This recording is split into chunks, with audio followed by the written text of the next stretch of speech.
So hey everyone, in this video we will see how to use Stremio on PS5. Install, cast and workarounds. Method first is casting from Stremio web or app. Install the Stremio app on your Android, PC or Mac and sign into your account. Play a movie or show of your choice on your device. Then tap the cast or screencast icon in the media player control. Then select the cast to browse device and option. Your device will display a unique URL or QR code. Access the PS5 hidden web browser.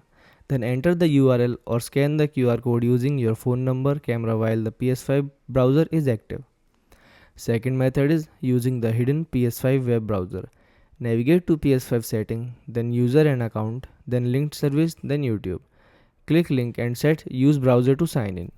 A browser window will open. Access the Google App Guide in the top right corner. Search for Stremio Web using standard Google search and click the link to open Stremio Web. Log into your Stremio account and launch your streams. Thanks for watching.